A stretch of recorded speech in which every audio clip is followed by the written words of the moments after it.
The next task on this house is an unpleasant one, and I started it last night once it got dark, and it was I just couldn't be loud. I'm in the middle of replacing the siding on the house, need to do the right side of the door, and it was just too noisy, so I switched over to digging. It's nice and quiet, just using a shovel, and I dug up the whole yard because the sewer pipe every once in a while gets stopped up. So this is the main, it's a 4-inch waste line, runs through the yard. I originally changed, it was cast iron running into the basement wall, under the porch, hits a clean out, 45s, and comes across the yard. So I replaced it from here back to the house, and that solved the problem. But years later, the problem arose again. Here's about 10 feet or so of cast iron pipe, and then it goes into sections of 3-foot sections of clay pipe. Right here, the pipe is broken. It's where the bell joint is, it's broken, and you can see where roots have gone into it.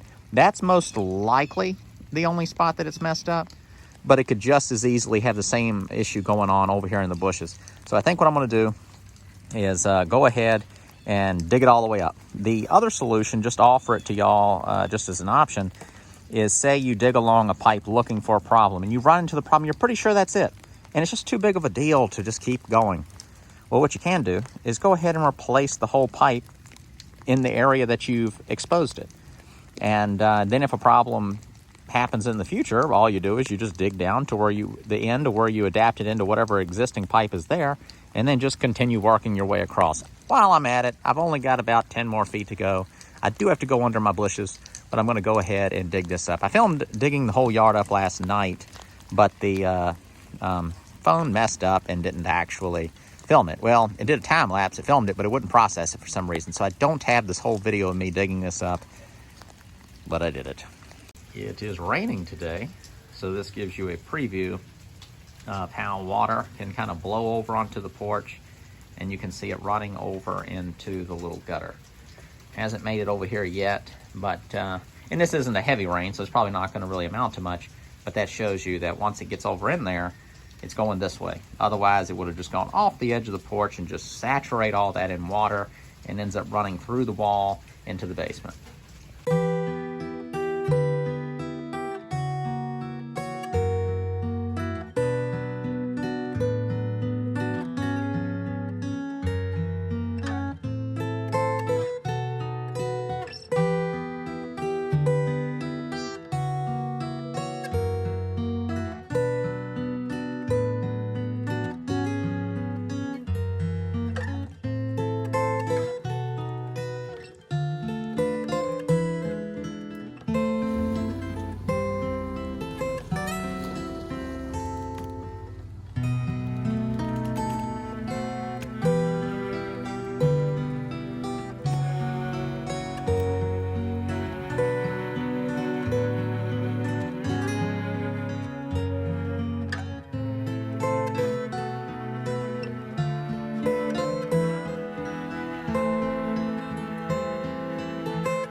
Quick explanation where you can see it before it goes in. That is a Fernco fitting. It's called a 6x4 so it's a 4-inch PVC to 6-inch clay pipe. Those are clay pipes, short sections with bell fittings. One fits into the next one, sealed with, I assume it's some sort of concrete, but a cementatious material of some sort.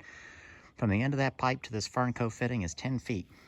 That's how far I will be putting the pipe into that sewer pipe. I got down in that you-know-what hole in the ground, bent over, stuck a tape measure way up in there, and with a light shining in it, measured all the way to where this line dumps into the main sewer line, and I came back about a foot. That gets me past all of the clay joints, so I will have PVC pipe all the way basically to the actual main sewer line to where it connects to the house. These are 20-foot long sticks of solid core, so it's just solid PVC pipe, not cell core. This is what you would use in the ground.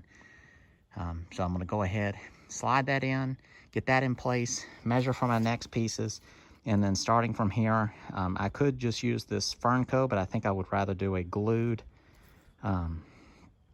joint. I'll start gluing them together here and work my way, and when I glue this joint, it'll just require a little twist, but the fern coat will hold it right where it needs to be.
Sewer pipe is in. Here's the connection at the street. Running dead straight back to the house. 4-inch, only had to do the one coupling.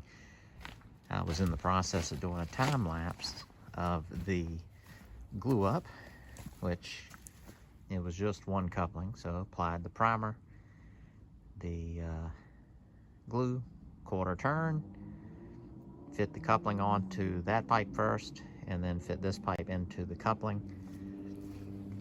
And then right here, just reused my Fernco fitting. It's just a regular Fernco coupling. So that was my existing plumbing to there. So this is, it was two 20-foot sticks, and that's what's left over, about 6 feet. So what is that, 34-ish feet of pipe. Here's the whole thing. So just wanted to show you that real quick. Now I am going to backfill it. I'm going to do so carefully. I have the pipe kind of propped up in different spots on little piles of dirt. So I'm just going to apply the dirt on either side of the pipe, and then with my shovel kind of work it down under the pipe to support it. And then I'll start backfilling it. But I don't want to just weight it down with a space underneath it. Cause low spots in the pipe. So I'm going to start out just making sure it is shimmed up, and then get rid of all this dirt. I was gonna wait till tomorrow. It's almost 1 a.m. right now. And I just really don't wanna do anything else. But I am not gonna wanna fool around in all this poop mud tomorrow. So while I'm already a total nasty mess, I'm gonna go ahead and get this done with a time lapse.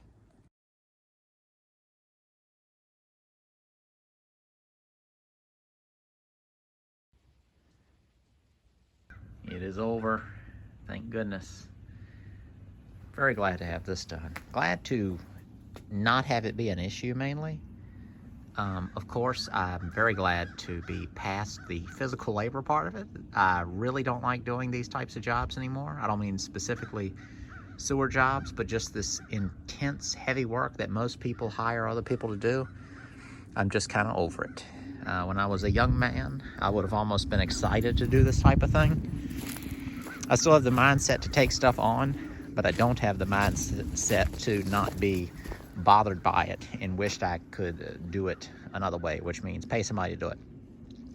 But just with the sort of my current responsibilities, I'm just not able to add a job like this to my list of expenses that I have and still be able to do all the other stuff that I'm doing to this house and the other one and the other one and the other one. Just got a lot of stuff going on right now. One day I will fully reveal my list of all the stuff that I have going on right now that may be mysterious to some of why I do certain things. It's because my plate is, I've got like a bunch of plates. They're all full and they're spinning on little sticks. And I don't even know how to do any of that. So it's very, very difficult to maintain everything that I'm doing right now. And one day I will reveal all of that. But I would rather be past it before I run my mouth about my problems before I solve them. But as far as this job goes, you know, it's got that same clean out that it started with, the 45. Then it went into almost 35 foot of pipe, a 20-foot section, and then about a 15 foot, probably 13 to 15 foot section. So there's only the one coupler about right here. Then there's a Fernco coupling right here to connect into the existing plumbing. And then right here, about underneath the end of that, is where the connection was into the 6-inch clay. And then that PVC extends through that clay, dumping out about a foot short of where it connects into the main sewer line. Those 20-foot sections were nice. I have a way of moving them. Some people might not have an easy way to move them, but with me, I just put them on top of the truck. I put a ladder on top of my truck and put them on top of the ladder to support them. So they're a little harder to manage, but it's less joints. So PVC's usually, it's a per foot price, so it's not like it's any cheaper to buy the big sticks, but you get away with less joints. And in my case, I just think it just makes the whole thing simpler because I get the slope right on a 20-foot section of pipe and have less glue joints, less areas that are prone to something going wrong. So as far as the glue joints goes, there was just the one connection here in the center of the yard. So I think that's it for this video. I'm kind of in the middle of doing the repair for the siding behind the concrete repair on the porch. So that'll be the next video. That'll be kind of a shorter one, I guess. And then, I don't know what I'm doing after that as far as videos go. We'll see. I really gotta hammer down and hurry up. And I don't have the time, money, or patience for any of it, but I have to keep on doing it right now. Many of you are in the same boat, just different circumstances. So, you know, I would whine, but I'd be whining to the choir. All right. Thank you all for watching. See you in the next one.